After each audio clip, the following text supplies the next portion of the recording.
કે મસલ્સથી દુનિયા જીતી જવાતી. પછી એવો જમાનો આવ્યો કે મની પાવરથી ચાલતું થયું.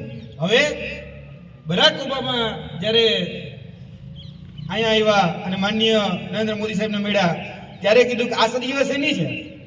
તો આ સદી એટલે કે 21મી સદી એ શિક્ષણની સદી છે, જ્ઞાનની સદી છે. જો તમારી પાસે જ્ઞાન હશે તો તમારી રીતે રાણા રીતે ચાલશે, બાકી નહીં ચાલે. હવે મારી એક ટકોર કહેતો ટકોર અને વિનંતી કહેતો વિનંતી. ઘણી બધી વાત હું કરીશ, એમાંથી તમે ઘરે કેટલી લઈ જાઓ છો તમારા ઉપર છે. અહીંયા આપણા સમાજના અગ્રણી મોવડી મંડળ અને જેને હંમેશા આપણા સમાજને સાચી દિશા બતાડી છે એવા સદારામ બાપા, એમના ભગત દાસ બાપુ આપણી સાથે ઉપસ્થિત છે.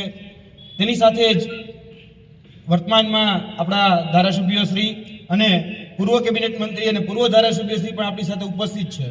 ત્યારે મને સૂચનાની વાતો કરતા નથી આવડતી, મને જ્ઞાનની વાત, મને શિક્ષણની વાત એ કરતા આવડે છે.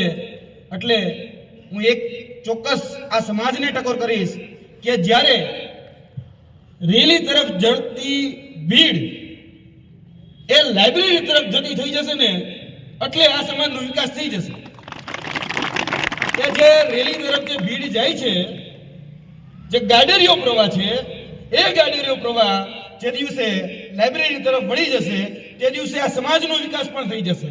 સાહેબે હમણાં બહુ સરસ વાત કરી કે ભાઈ ક્યાંક કુરિવાજો, ક્યાંક દારૂબંધી, આ બધી આપણે જોઈએ છીએ કે આપણો સમાજ ઘણી જગ્યાએ પાછળ છે.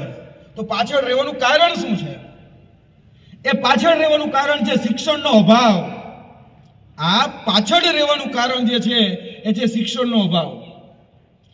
શિક્ષણ નથી એટલે ક્યાંક ને ક્યાંક આપણે એ કુરિવાજો તરફ આગળ વધતા જઈએ છીએ.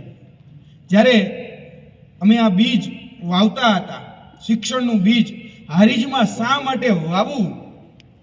કેમ કે હું એવું માનું છું, જે ઘરમાં શિક્ષણ રૂપી દીવો થાય એ દીવાથી ઘરમાં જે પણ અંધકાર હોય, જે પણ તમારા ઘરમાં કુરિવાજો હોય, જે પણ અજ્ઞાન હોય, એ આ શિક્ષણ રૂપી દીવાથી દૂર થાય છે. અને શિક્ષણ રૂપી દીવાનો પહેલો બીજ, આ પહેલો બીજ હું બોલું છું, આ પહેલો બીજ એટલે શ્રી